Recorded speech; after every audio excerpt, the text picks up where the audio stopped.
नमस्कार मित्रांनो, मी पुन्हा एकदा आपल्यासाठी घेऊन आलेली आहे कथा सरिता यामध्ये श्यामची आई भाग दुसरा। पहिल्या भागामध्ये आपण ऐकत होता मुलांसाठी आई वडील आणि आई वडिलांचे विचार हे किती महत्त्वाचे असतात। तर चला आता पुढे ऐकूयात। अशा प्रकारे मुलाचे शिक्षण मातीवर पित्यावर आपतेष्टांवर सभोवतालच्या सर्व सजीव निर्जीव सृष्टीवर अवलंबून आहे। मुलांच्या समीप जरा जपून वागावे, वातावरण स्वच्छ राहावे। सूर्यचंद्रांना माहीत असो वा नसो त्यांच्या किरणांनी कमळे फुलतात ही गोष्ट खरी। आईबाबांना आणि इतर लोकांना माहीत असो वा नसो त्यांच्या कृत्यांनी मुलांच्या जीवनकड्या फुलत असतात हे खरे। सूर्यचंद्राच्या किरणाप्रमाणे मनुष्याचे व्यवहार आईबाबाची कृत्ये स्वच्छ सतेज आणि तमोहीन अशी असावीत। अशी असतील तर मुलांचे मन कमळाप्रमाणे रसपूर्ण सुगंधी रमणीय आणि पवित्र अशी फुलतील। नाहीतर ते किड्यांनी खाल्लेली रोगट फिक्कट रंगहीन आणि पावित्र्यहीन अशी होतील। मुलांचे जीवन बिघडविणे यासारखे पाप नाही, स्वच्छ झऱ्याचे पाणी घाण करणे यासारखे पाप नाही। मुलांजवळ राहणाऱ्यांनी ही गोष्ट सदैव लक्षात ठेवावी।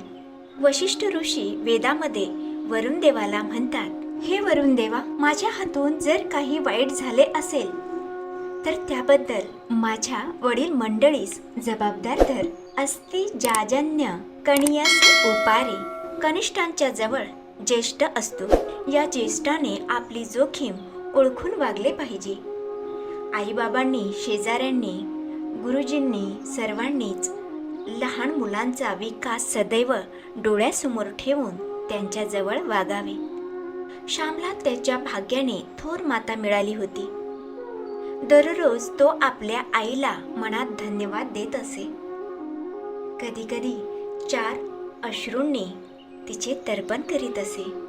आश्रमातील मित्र त्यांची जीवनकथा पुष्कळ वेळा विचारीत, परंतु श्याम सांगत नसे। आश्रमातील इतर सारे सवंगडी आपल्या जीवनातील नानाविध बरे वाईट अनुभव परस्परांना सांगत असत। आपल्या सोबत्याच्या जीवनकथा ऐकताना कधी कधी एकाकी श्यामचे डोळे भरून येत असत। त्यावेळी स्वतःच्या जीवनातील त्यातल्या स्मृती त्याला येत असत। श्याम, तू सर्वांचे ऐकून घेतोस, पण स्वतःचे मात्र का रे सांगित नाहीस, असे त्याचे मित्र पुष्कळदा त्याला म्हणत। एके दिवस असाच आग्रह चालला होता। श्याम भरल्या आवाजाने म्हणाला, माझ्या आईच्या पूर्वजीवनाची स्मृती करणे मला फार शोकदायक वाटते, कारण गतायुष्यातील चांगल्याबरोबर वाईट आठवते, पुण्याबरोबर पापही आठवते।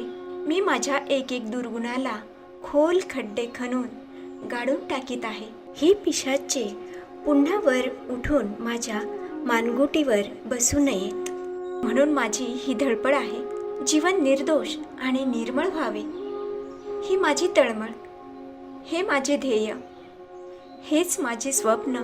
कशाला मागची सारी आठवण मला करायला लावता? केव्हा होईल जीवन माझे निर्मळ ताऱ्यापरी, हुरहुर हीच एक अंतरी। परंतु आम्हाला तुमच्या चांगल्याच गोष्टी सांगा। चांगल्या गोष्टीचे चिंतन केल्याने मनुष्य चांगला होत जातो असे तुम्हीच नेहमी म्हणता ना? लहान गोविंदा म्हणाला। परंतु आपण चांगलेच आठवले आणि ते सांगितले तर आपण निर्दोष आहोत असा अहंकारही जडावयाचा। भिका म्हणाला। श्याम गंभीर होऊन म्हणाला, मनुष्याला स्वतःचे अधःपतन सांगताना जशी लाज वाटते, त्याचप्रमाणे आपण जसे चढलो वाव चढत आहोत हे सांगावयाचीही लाज वाटते। आत्मप्रौढीचा शब्दही माझ्या तोंडून बाहेर न येवो अशी माझी देवाला सदैव प्रार्थना असते। नारायण जरा हसत म्हणाला, मी निरहंकारी आहे, याचाच एखाद्या वेळेस अहंकार व्हावयाचा। मी आत्मप्रौढी सांगत नाही असे म्हणण्यातच आत्मप्रौढी येऊन जायची। श्याम म्हणाला, या जगात जपावे तेवढे थोडेच, ठाई ठाई मोहक मोह आहेत, कोसळावयास कडे आहेत, शक्यतोवर जपावे, यत्न करावे, प्रामाणिकपणे झटावे, आत्मवंचना करू नये. अहंकाराचे रूप फार सूक्ष्म असते, सदैव सावध राहिले पाहिजे. श्यामचा प्रेमळ मित्र राम म्हणाला, आपण काय एकमेकास परके आहोत? तू आणि आम्ही अद्यापही एकरूप नाही का झालो? आपल्या आश्रमात आता खाजगी असे काही एक नाही. आपण एक जे आहे ते सर्वांच्या मालकीचे. तू आपली अनुभव संपत्ती का बरे चोरून ठेवतोस? तुझ्याजवळ वादविवाद आम्हाला करायचा नाही. आम्हाला सांगण्यात कसली आहे प्रौढी आणि कसला आहे रे गर्व? तुझ्या जीवनात ही माधुरी, ही सरलता, ही कोमलता, हे प्रेम, हे गोड हसणे, ही सेवावृत्ती, ही निरहंकारिता, कोणतेही काम करण्यास लाज न वाटण्याची वृत्ती, हे सारे कोठून आले ते सांग न. आम्ही आजाराची शुश्रूषा करतो, तूही करतोस, परंतु तू आजाराची आई होतोस. आम्हाला का होता येत नाही? तू आपल्या नुसत्या गोड हसण्याने दुसऱ्याला आपलासा करतोस, परंतु त्याच्याजवळ 4-4 तास बसून बोलूनही त्यांचे मन आम्हाला ओढून का घेता येत नाही? सांग, ही जादू कुठून पैदा केलीस? सांग, तुझ्या जीवनात हा सुगंध कोणी मिसळला? ही कस्तुरी कोणी ओतली? श्याम, वऱ्हाडातील एक दंतकथा तुला माहीत आहे का? एकदा वऱ्हाडात एका श्रीमंत व्यापाऱ्याचे टोलेजंग घर बांधले जात होते. त्यावेळेस एक नेपाळी कस्तुरी विक्या तेथे कस्तुरी विकावयास आला. श्रीमंत व्यापाऱ्याने त्या कस्तुरी विक्यास भाव विचारला. तो कस्तुरी विक्या तिरस्काराने म्हणाला, तुम्ही दक्षिणेतील गरीब लोक काय घेणार कस्तुरी? पुण्याला जाऊन काही खपली तर पाहावयाचे. त्या श्रीमंत व्यापाऱ्यास राग आला. तो म्हणाला, तुझी सारी कस्तुरी मोज त्या मातीच्या गाऱ्यात मिसळून देतो. कस्तुरीच्या भिंती दक्षिणेतील लोक बांधतात असे उत्तरेस जाऊन सांग. त्या व्यापाऱ्याने सारी कस्तुरी खरेदी केली आणि गाऱ्यात मिसळून दिली. वऱ्हाडातील त्या घराच्या भिंतींना अजून कस्तुरीचा वास येतो असे सांगतात. श्याम, तुझ्या जीवनातील भिंती जेव्हा बांधल्या जात होत्या त्यावेळेस कोणी रे कस्तुरी ओतली? आमच्या जीवनाला ना वास, ना रूप, ना गंध. तुझ्या जीवनाला हा वास कुठून आला? हा रंग कोणी दिला? सांग. श्यामच्याने आता राहावे ना. तो गंभीरपणे आणि गहिवराने म्हणाला, माझ्या आईचे हे देणे. गड्यांनो, माझ्यात जे काही चांगले आहे ते माझ्या आईचे आहे. आई माझा गुरु, आई माझी कल्पतरू. तिने मला काय काय तरी दिले. तिने मला काय दिले नाही? सारे काही दिले. प्रेमळपणे बघावयास, प्रेमळ बोलावयास तिनेच मला शिकविले. मनुष्यावर नव्हे तर गाई गुरांवर, फुला पाखरांवर, झाडामाडांवर प्रेम करावयास तिनेच शिकविले.